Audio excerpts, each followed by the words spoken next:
Features are on the face. And I'm not sure if many people do this, but yeah, this is what I prefer doing. Right. And then I usually go in and try and correct a few things before I start adding the features, which are the eyebrows, the eyes, the nose, the mouth. Right. So I usually measure that off of my reference photo with my pencil, and I'm using a HB pencil for my sketch. So I usually measure that and then just try and get those features in, try to make them as identical as possible. And because I'm going to say the truth, because this is like a very long, it was a very short time compared to when I usually do my portraits. So it felt a bit off and it didn't really resemble, but I did get the face shape. And I think that's the most important thing before you add any details. So I did go off camera to try and get my features refined, and I also tried to rub off those guidelines because I already knew where I had my features to be placed and all. So once I do that, I start defining the shadows and defining the highlights, because your face is obviously not flat. So those are the basic things I start by doing. So that is the first thing I always do. Next, whenever you're doing your portrait, you want to make sure that you're very keen on like the shadows and the highlights. You want to make sure you study your portrait for about like your reference for about like 30 minutes in advance before you actually start doing your portrait. And I think it's very important because you know how the features are, what features are defined, what aren't defined, and all.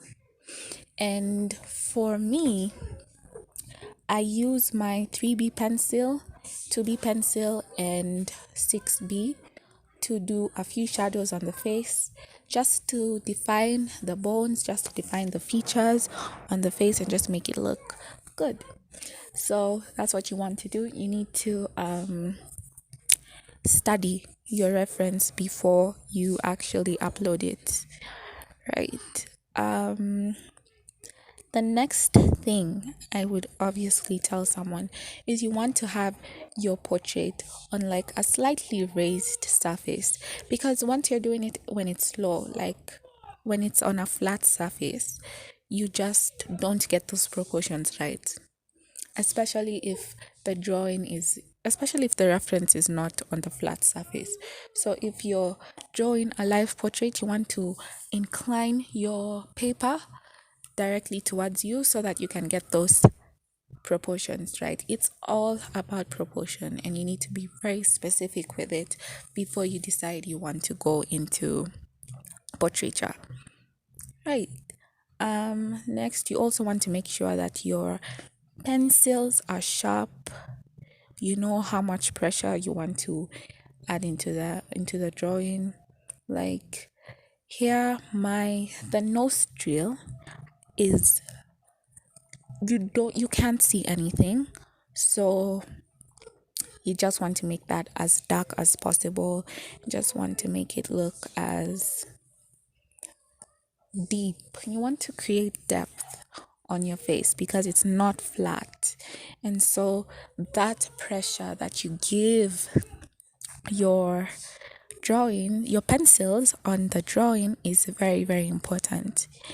And if you don't know how to do that, then you definitely have to practice. And there's so many videos on YouTube that just show you how to increase the pressure according to how much you want it. And once you get the exact places the shadows are and the depths are, then your portrait starts looking a bit realistic. And as I was telling you guys, mine isn't very realistic because I did it in such a short time, but it definitely did come out right, and I did get that angle right, and I'm really glad I did because I'm always doing front portraits and just never doing the profile or 3/4 view. So yeah, I hope that helped you guys a bit with your drawings, and see you guys in another video. Bye.